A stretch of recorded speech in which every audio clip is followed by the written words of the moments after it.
A settler's family smiles before the long winter.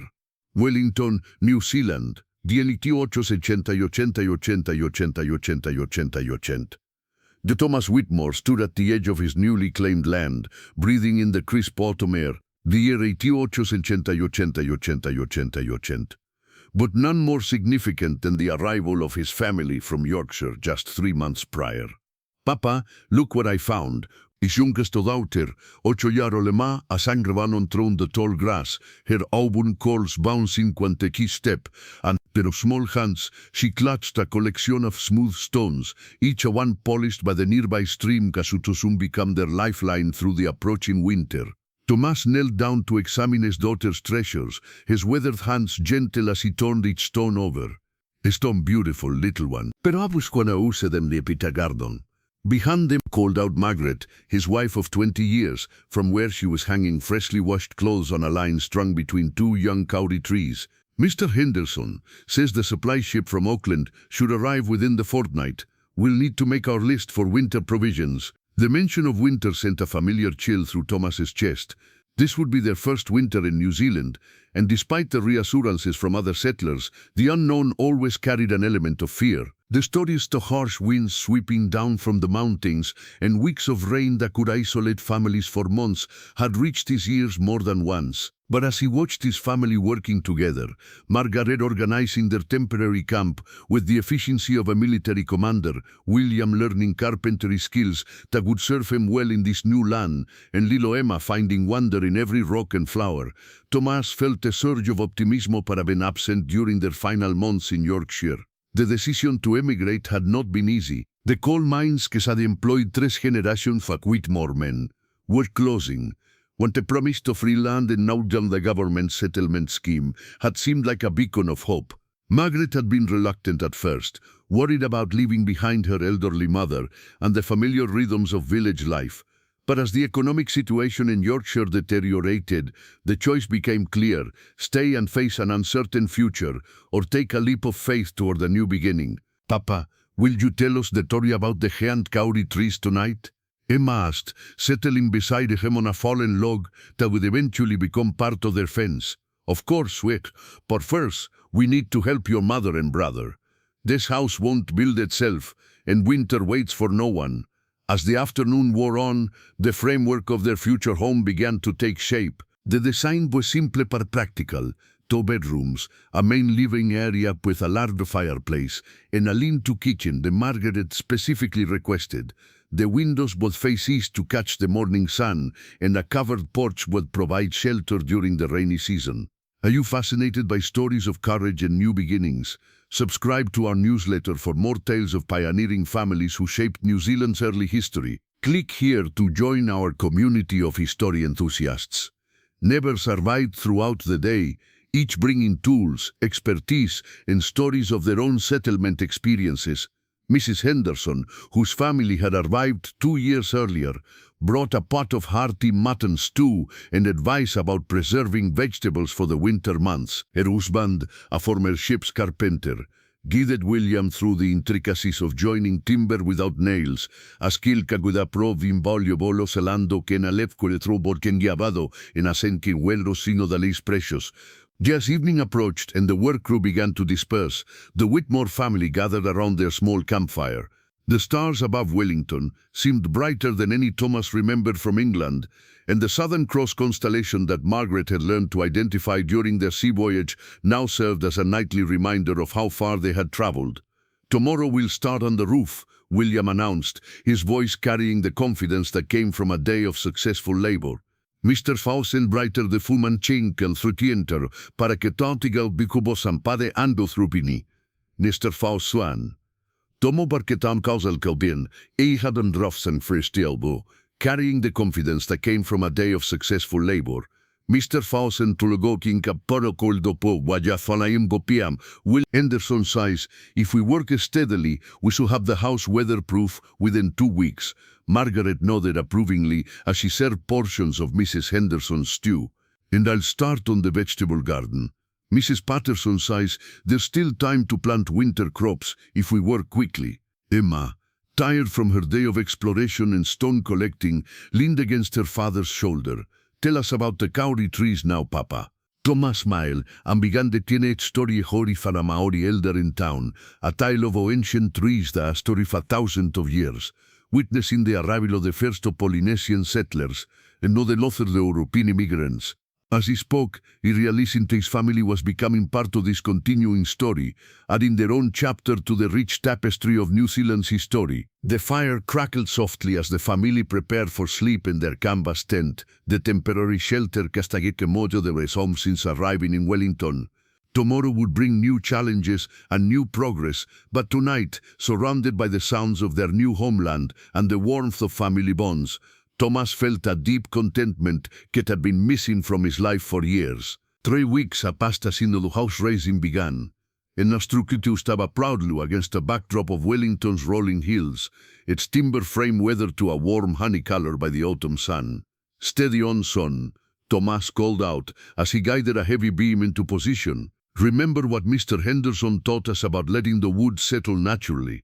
William paused in his work, wiping sweat from his brow despite the cool morning air. The physical labor transformed the lanky teenager into a young man with broad shoulders and calloused hands. Uka papa, buka os, auka ilp, auka os. Indeed, the weather had been increasingly unpredictable. Yesterday's warm sunshine had given way to a blustery wind that sent leaves swirling around their construction site and reminded everyone that winter was approaching with determined steps. Margaret emerged and the fetid 40 quindos, bones preoccupied the workers. Her practical dress was protected by a leather apron that belonged to her mother, and her hair was pinned back in a style that spoke of efficiency rather than fashion. "Mrs. Henderson stopped by this morning," she announced. "She says the supply ship from Auckland has been delayed by storms. We may need to make do with what we have for longer than expected." The news sent a ripple of concern through the small group of neighbors who had gathered to help with the day's work. Supplies from the outside world were the lifeline that kept Wellington's growing community connected to civilization, and delays could mean shortages of essential items like flour, sugar, and lamp oil. "We'll manage," Thomas said firmly, though he felt the familiar knot of worry tightening in his stomach. "Our grandparents survived winters with far less than we have." "Vuelvo fines o davos cobel." Emma, que bien planta tomba tijamars o wooden dolls that William had carved for her, looked up with a serious expression that sometimes made her seem older than her 8 years. "Mama, will we have enough food for winter?" Margaret knelt down beside her daughter, her voice gentle but honest. "We'll have enough, sweetheart. We've been very careful with our planning, and our neighbors have taught us so much about preserving food and making the most of what we have." Y todos true.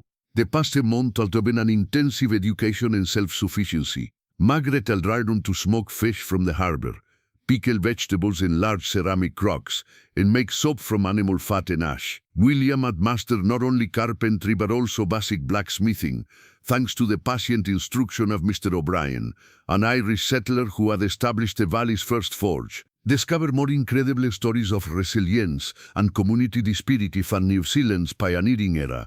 Join our exclusive mailing list for weekly historical narratives that bring the past to life. As the afternoon progressed, the roof began to take shape. The corrugated iron sheets that would protect them from Wellington's notorious winds had been salvaged from a warehouse that was being demolished in the town center.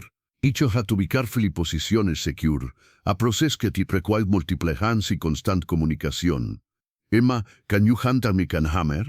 William called from his perch on the roof beam. His sister scrambled up the ladder with the tool, her agility and fearlessness sometimes alarming her parents. "When I'm bigger, I want to build houses too," she declared, settling beside her brother to watch him work. "Building houses is good work," William agreed, positioning a nail with careful precision. "Pero you could do anything you set your mind to. In this or no country, maybe girls will have chances they never had back in Yorkshire." The conversation was interrupted by the arrival of a horse and cart carrying Mr. and Mrs. Patterson, along with their twin sons, James and John, who were close to William's age. The Patterson family, Tomiaman the first to settle in the valley, and their experience had proven invaluable to newer arrivals. "Thought you might need some extra hands for the final push," Mr. Patterson called out cheerfully. "Weather's turning, and we want to see you folks properly housed before the real rains begin." Mrs. Patterson climbed down from the car carrying a large basket covered with a checkered cloth. I've brought fresh bread and some of my apple preserves. Building warjo una daily somoxeke, the Arable additional help, transformed the afternoon into something resembling a community celebration. Stories were shared as hands worked together, and the sound of laughter mixed with the rhythm of hammers and saws. Emma appointed herself as the official water carrier, making sure everyone stayed hydrated, while Margaret and Mrs. Patterson discussed plans for a communal root cellar that could serve several families. You know, Mr. Patterson said, asignal Tomás posición a final roof en BIM, quan i fert su arwa na, I wonder if we'd made a terrible mistake. The isolation, the uncertainty, the sheer amount of work required just to survive. It was overwhelming. Thomas nodded, understanding a sentiment completely. En la fos en chanchas toda ando punte, panda, hasta son began to set behind the western hills, Dios complete, Dio guandan complete, y hasta vinas tomando en tiempo complete, dadicabel guando espajado, en reyet of selte de Whitmore family provestino gos winter. The work crew gathered around a bonfire that William had built from construction scraps, sharing Mrs. Patterson's bread and preserves while planning the next day's tasks. Emma had fallen asleep against her father's shoulder, exhausted by the excitement and activity of the duo. Tomorrow we'll start on the interior walls, Thomas announced quietly, not wanting to wake his daughter. And Margaret wants to begin moving our belongings from the tent. It's going to be a fine home, Mrs. Henderson observed, studying the completed structure in the firelight. You've built it with love and community spirit. Those are the strongest foundations of all. As the new boys began to depart to their homes, Thomas carried them out to the tent while Margaret and William banked the fire for the night. The completed roof of the new house stood silhouetted against the star-filled sky, a tangible symbol of the progress and determination. We're really doing it, aren't we? Margaret said softly as she joined Thomas outside the tent, building a new life in this beautiful, challenging place. Thomas put the contobios urranos sgarmix. Yes, mouse and squares. What are you doing, though? That means what I've frozen to a little bit more. The final frost of the season arrived on a Tuesday morning in May, painting the grass around their nearly completed house with delicate silver crystals that sparkled in the early sunlight. Margaret stood at the window of their new home, watching her breath fog the glass as she planned the day's activities. The interior walls were up, the floors were laid, and yesterday William had installed the last of the door frames. Mama, the water in the wash basin has ice on it, Emma announced from the main room, her voice filled with wonder rather than complaint. Everything about their new life still held elements of adventure for the 8-year-old. Then winter is truly on our doorstep, Margaret replied, turning from the window to survey their cozy interior. The main room featured a large stone fireplace that Thomas and Mr. O'Brien had built together, its chimney drawing perfectly and filling the space with warmth.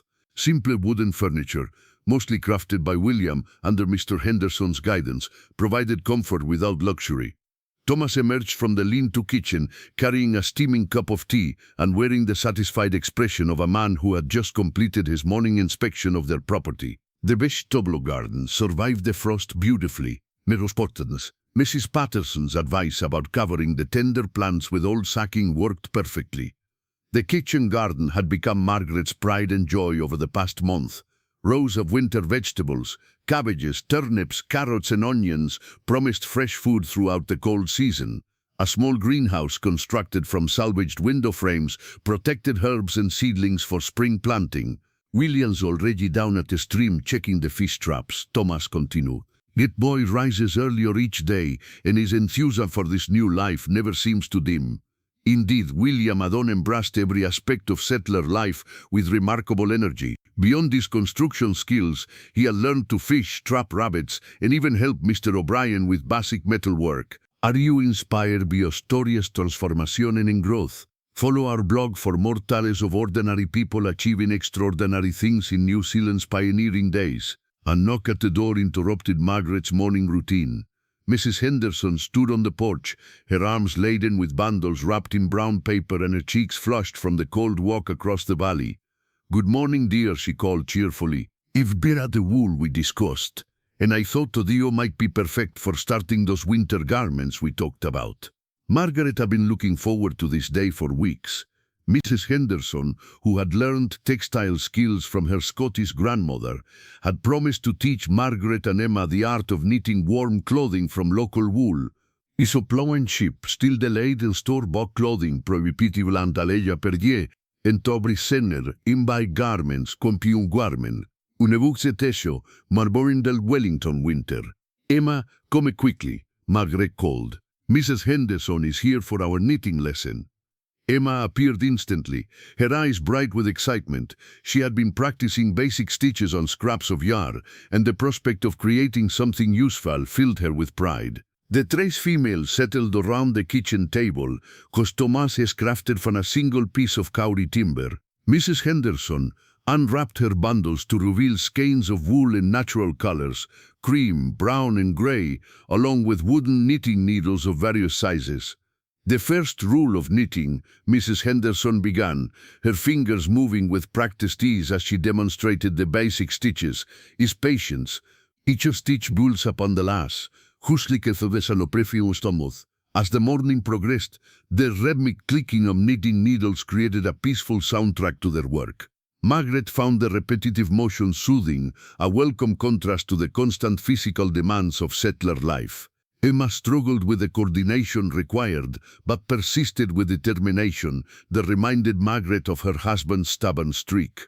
"Tell us about your pustured winter here," Emma requested as she carefully worked through a row of stitches. Mrs. Henderson smiled, her eyes distant with memory. "It was you taught it to Itithaiko, and we were even less prepared than you folks are.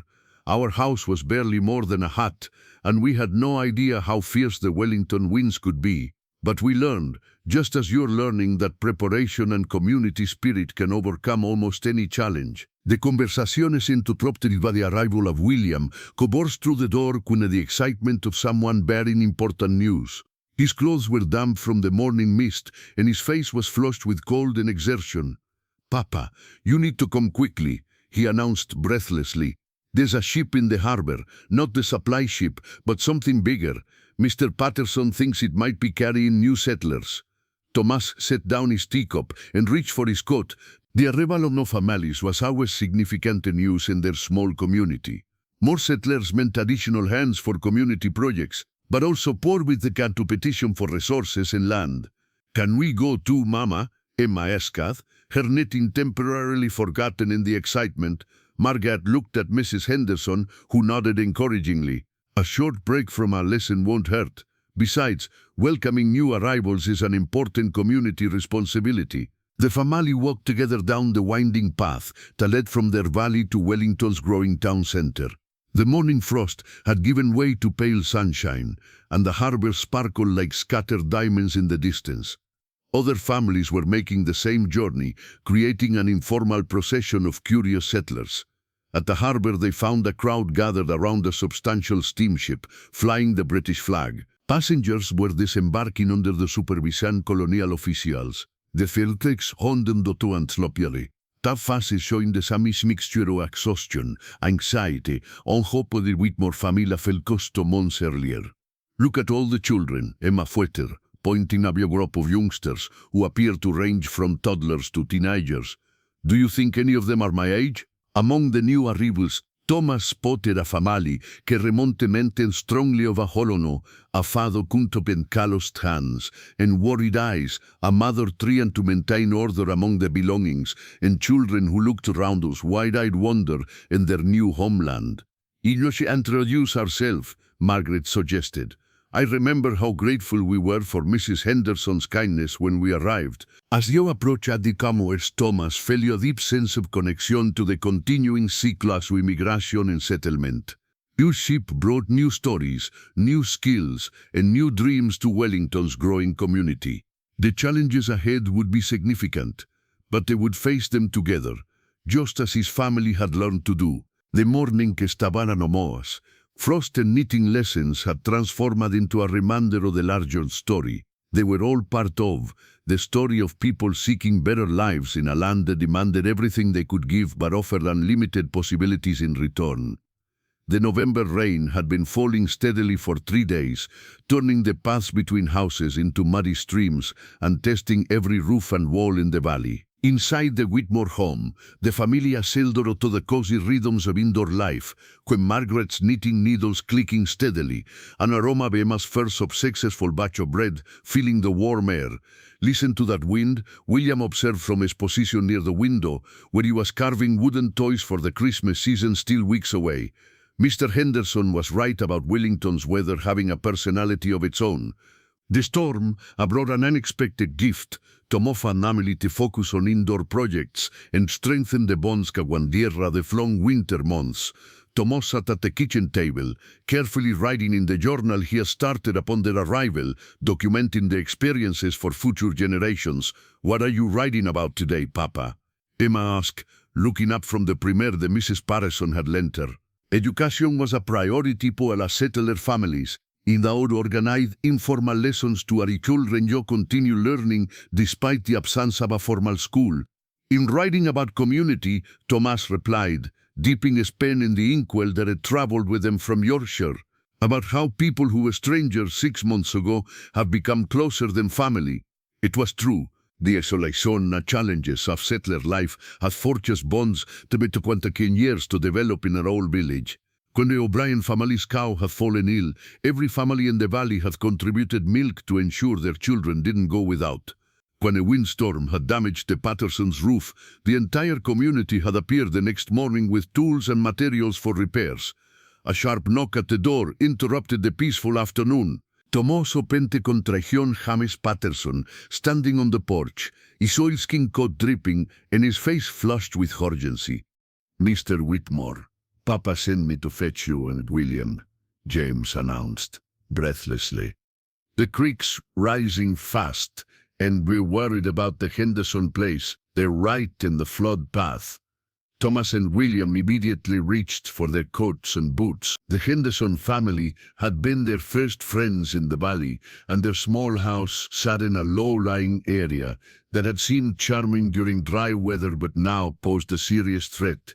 "Margaret, gather some dry clothes and blankets," Thomas called over his shoulder. "We might need to bring the Hendersons back here until the water recedes. Experience more heart-stopping moments of community courage and solidarity. Subscribe to our premium content for exclusive access to untold stories of New Zealand's pioneering families." The 3 miles hurried through the driving rain, following the swollen creek that had transformed from a gentle stream into a rushing torrent.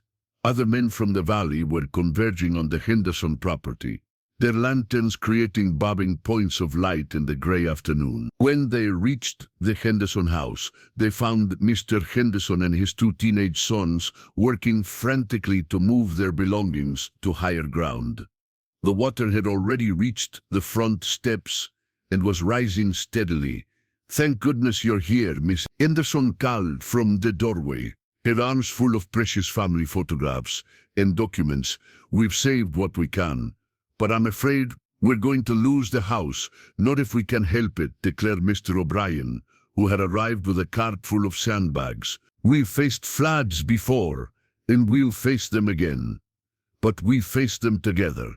The next several hours became a blur of coordinated activity. The men formed a human chain to pass sandbags and divert the worst of the water flow, while the women and children worked to salvage furniture and personal belongings. William found himself working alongside James and John Patterson, their usual friendly competition replaced by grim determination. "The water's starting to recede," Mr. Patterson announced as darkness began to fall.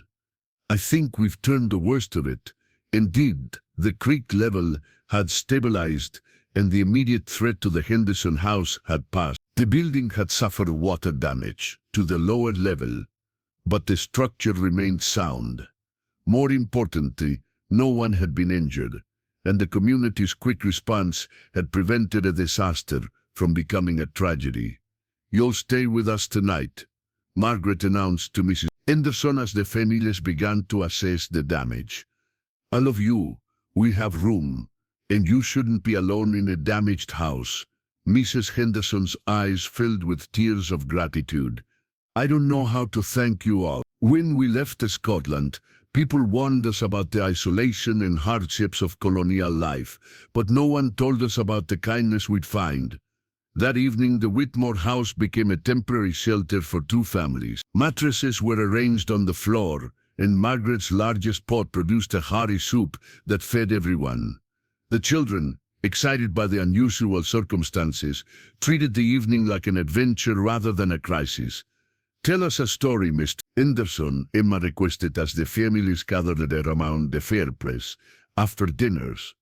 Mr. Henderson, his usual cheerful demeanor somewhat subdued by the day's events, thought for a moment before beginning. I'll tell you about the great storm of 1885, when the entire valley came together to rebuild the O'Brien's barn. As the story unfolded, Thomas looked around at the faces illuminated by firelight. Neighbors who had become family, children who were learning that community meant more than just living in the same area, and adults who were discovering that they were capable of far more than they had ever imagined. The storm continued to rage outside, but inside the Whitmore house, warmth and security prevailed. Tomorrow would bring the work of cleaning up and rebuilding, but tonight was for gratitude and the recognition that they had created something precious in their small valley, a community bound together by shared challenges and mutual support. We're going to make it through this winter, Thomas wrote in his journal later that night, after their guests had settled into sleep. Not just survive it, but thrive in it, because we're not facing it alone. Outside, the rain continued to fall, but it no longer sounded threatening. Instead, it seemed like nature's way of washing the valley clean and preparing it for whatever challenges lay ahead. The shortest day of the year arrived with crystalline clarity, the winter sun casting long shadows across the frost-covered valley. From the kitchen window of their snug home, Margaret watched William and Thomas working together to split firewood, their breaths creating small clouds in the crisp air. The rhythm of their axes had become as familiar as a heartbeat, marking the steady progress of their first New Zealand winter. "Mama, the baby rabbits are moving around more today," Emma announced from her position near the window, where she had been observing the hatch that William had built behind the house. The rabbits, a gift from the Patterson family, had provided both companionship for Emma and a reliable source of protein for the family's winter meals. "The cold weather makes all creatures more active," Margaret replied, stirring the pot of vegetable soup that would serve as their midday meal. "They need to work harder to stay warm, just like we do." The past month had tested every aspect of their preparation and planning. The delayed supply ship had finally arrived in late May, but many items had been damaged by storms, and prices for undamaged goods had risen beyond most families' means. The valley's residents had responded by sharing resources and skills, creating an informal economy based on cooperation rather than currency. Margaret had traded her knitting services for flour from the Patterson family, while Thomas's carpentry skills had earned them preserved meat from the O'Brien. William's growing expertise with metalwork had made him valuable to every family in the valley, as tools needed constant maintenance and repair during the harsh winter months. "I've been thinking about the school," Margaret said as Thomas and William entered the house, stamping snow from their boots and hanging their coats near the fire to dry. "Mrs. Henderson and I have been discussing the possibility of starting formal lessons after the worst of winter passes." The education of the valley's children had become an increasingly important concern. While the parents did their best to continue lessons at home, the lack of proper books and materials was limiting the children's progress. Several families had written to relatives in England requesting textbooks and supplies, but mail delivery was sporadic at best. "That's an excellent idea," Thomas agreed, settling into his favorite chair near the fireplace. "William could help with mathematica and practical skills, and you have the patience for teaching reading and writing." William looked up from the harness he was mending, his face brightening at the suggestion. "I'd like that. James and John Patterson are eager to learn more about engineering and construction techniques." The conversation was interrupted by a familiar knock at the door. the distinctive pattern that Mrs. Henderson used to identify herself. Margaret opened the door to find her friend carrying a large basket and wearing an expression of barely contained excitement. "You'll never guess what arrived on yesterday's mail coach," Mrs. Henderson announced, setting her basket on the kitchen table with ceremony. "Letters from home, and something even better." She carefully unwrapped a package to reveal a collection of books, primers, mathematics texts, and even a few volumes of poetry and literature. "My sister in Edinburgh organized a collection among the ladies of her church. They wanted to support education in the colonies." Emma immediately gravitated toward the books, her fingers tracing the titles with reverence. "Are these really for us to keep? They're for all the children in the valley," Mrs. Henderson confirmed. "We'll share them among the families and use them for our school when we're ready to begin.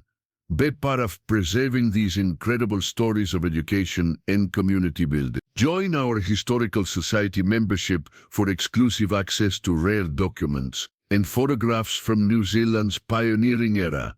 The arrival of the books transformed the afternoon into an impromptu celebration. Word spread quickly through the valley, and by evening, several families had gathered in the Whitmore house to examine the precious volumes and discuss plans for their shared school. "We'll need to choose a location," Miss Patterson observers, studying a geography text that would help the children understand their place in the wider world. "Somewhere central to all the families, with room for expansion as more settlers arrive." "What about the old storage building near the creek?" suggested Mr. O'Brien. "It's structurally sound, and with some work, it could be converted into a proper classroom."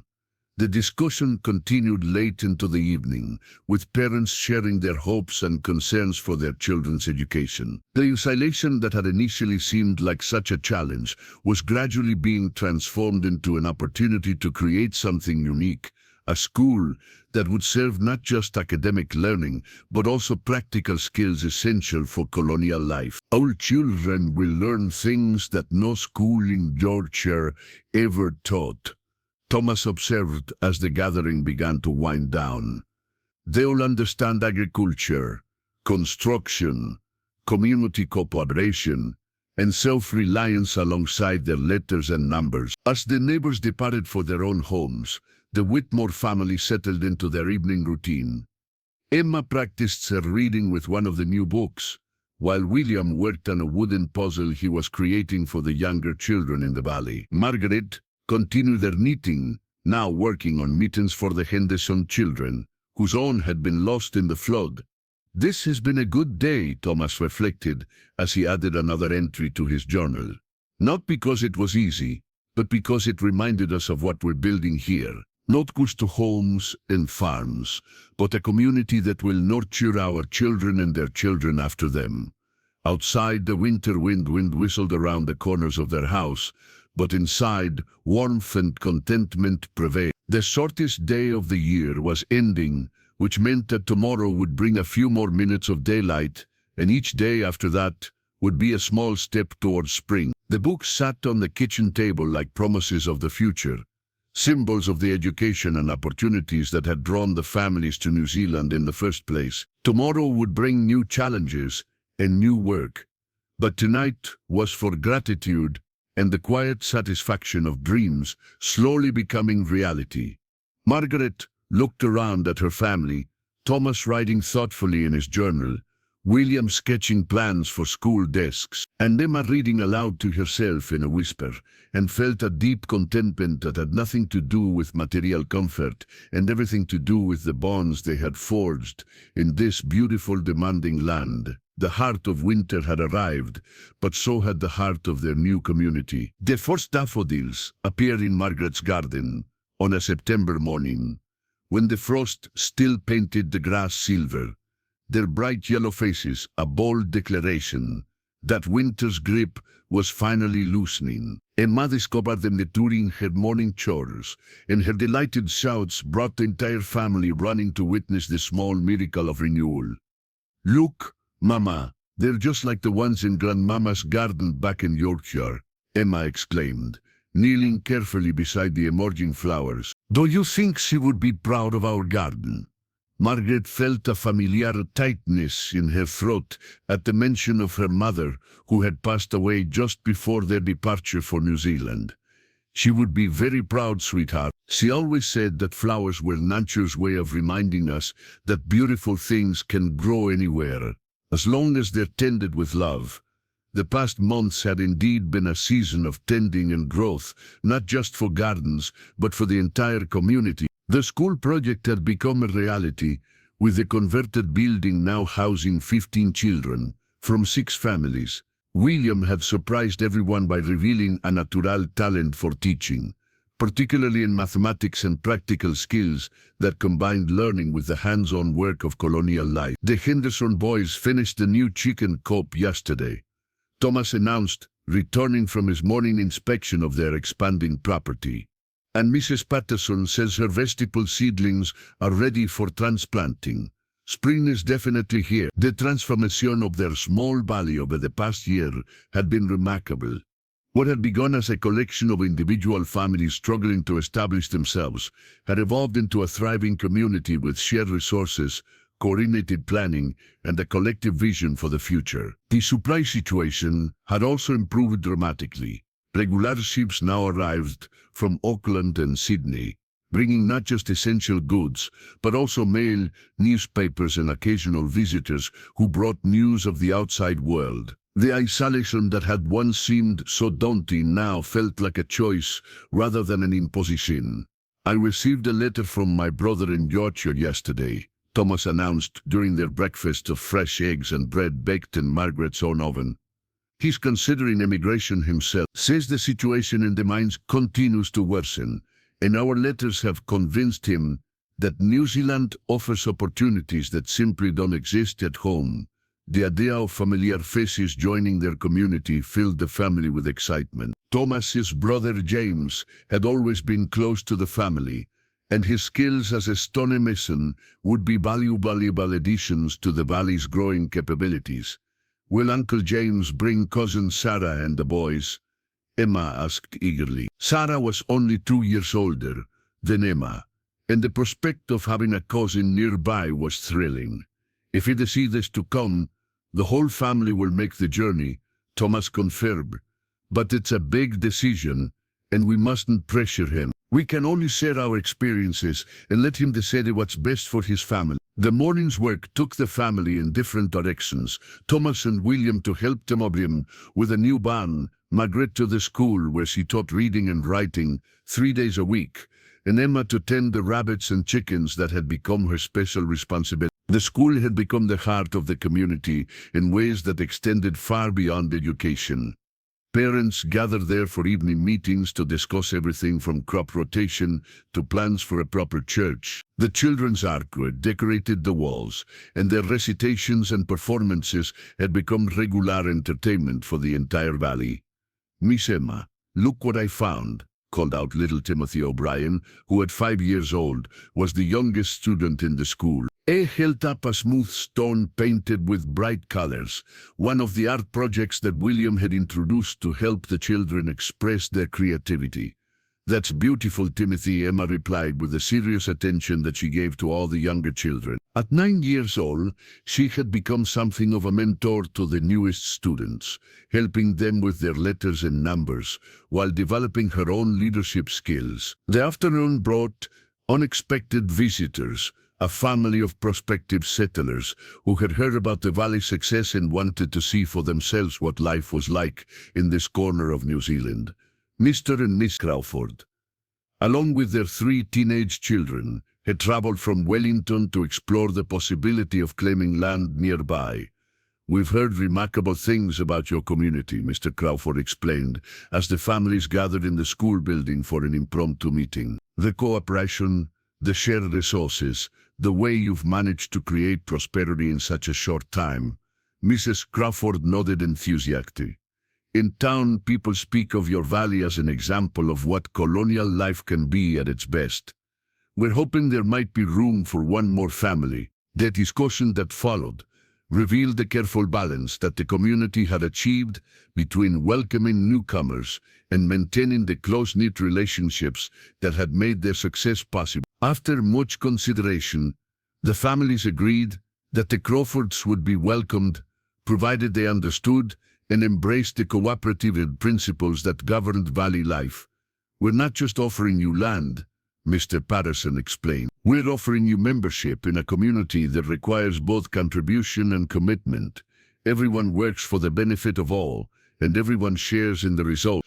As evening approached and the Crawford family departed to consider the offer, the established residents gathered around the school's fireplace to reflect on how far they had come. The building that had once been a simple storage shed now hummed with the energy of learning and community planning. "A year ago, we were strangers united only by our circumstances," Thomas observed. "Now we're family, bound together by shared work and common dreams." Margaret looked around at the faces illuminated by firelight, neighbors who had become closer than blood relatives, children who were growing up with a sense of possibility that their parents had never known, and a community that had proven that cooperation could overcome almost any challenge. "Spring always brings new beginnings," she said softly. "But this spring feels different. It feels like we're not just surviving anymore, we're truly thriving."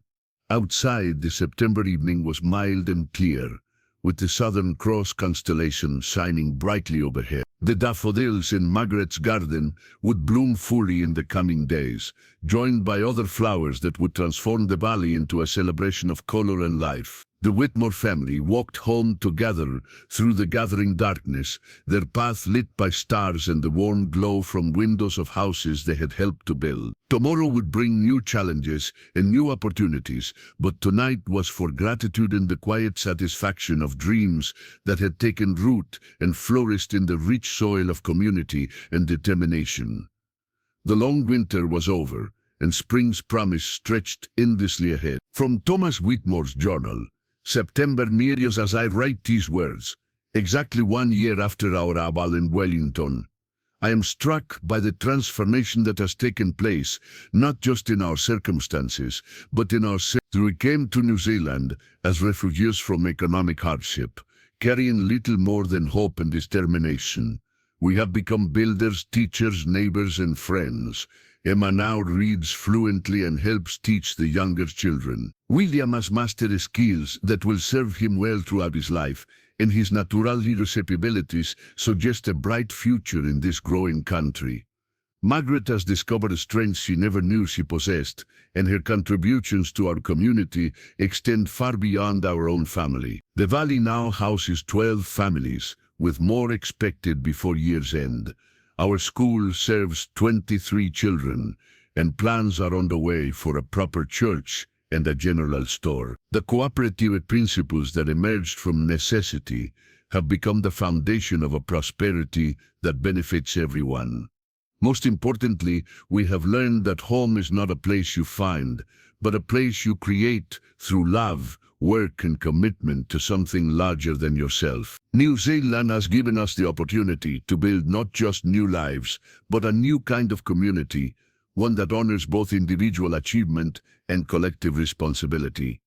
The smiles that sustained us through our first long winter have become the foundation of lasting joy. Spring has indeed arrived, and with it, the promise of all the springs to come.